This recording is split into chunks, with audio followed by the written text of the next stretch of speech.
Overnight, the global picture is being shaped by war-driven economic risk, rapid shifts in technology, and tightening rules in elite sport. In the Middle East, the conflict involving Iran continues to escalate and widen its consequences. Israel claims an Iranian naval commander has been killed in an airstrike, while the U.S. Defense Secretary has declared Iran now has no navy leader. The Financial Times and OECD warning is that the energy shock from the war could push U.S. inflation up to 4.2%, potentially the highest in the G7, and revive stagflation pressures.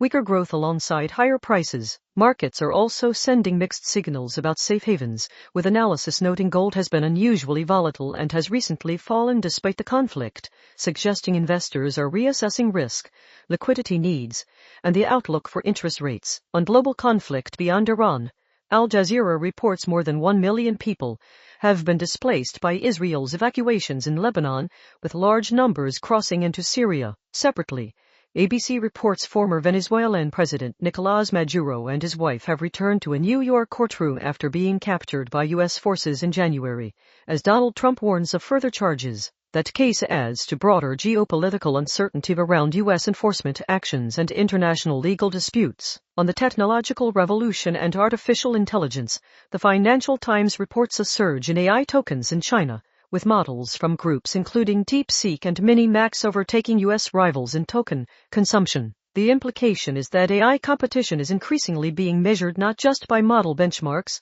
but by real-world usage at scale, with potential flow-on effects for compute demand, chip supply chains, and platform power. In parallel, the BBC calls a landmark social media addiction verdict a potentially game-changing moment, raising the prospect of tougher legal and regulatory exposure for big tech and new expectations around duty of care, especially for younger users. In sport policy, the International Olympic Committee has announced that from the 2028 Los Angeles Games, women's Olympic sport will be limited to biological females, with eligibility determined by a one-time gene screening test. The change is being widely reported as a major shift, with significant legal, medical, and human rights debate likely to follow. Turning to Australia, domestic politics is being stress-tested by the Middle East war. The Guardian's essential polling indicates Australians do not want the war on Iran and are questioning Canberra's alignment with Washington, while The Conversation reports the Albanese government is facing mounting pressure across multiple fronts as the conflict drags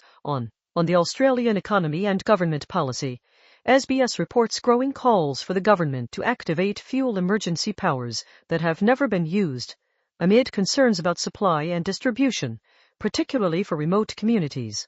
SBS also reports the government is considering increasing ethanol levels in fuel, a move being framed around potential price impacts and supply resilience, but which would also raise questions about vehicle compatibility, regional supply chains, and consumer acceptance. In NSW, severe storms have caused significant disruption, with ABC reporting around 11,000 power outages and more than 400 calls for help, including an incident where a tree fell on a house and trapped an occupant. ABC also reports a man has been found alive in a rural NSW creek 3 days after a vehicle rollover, after being spotted by a local farmer. On the Australian share market, the key near-term watch remains energy price spillovers from the Iran conflict, the inflation outlook flagged by the OECD, and what that means for rate expectations and risk appetite, particularly for transport, retail, and energy-exposed names.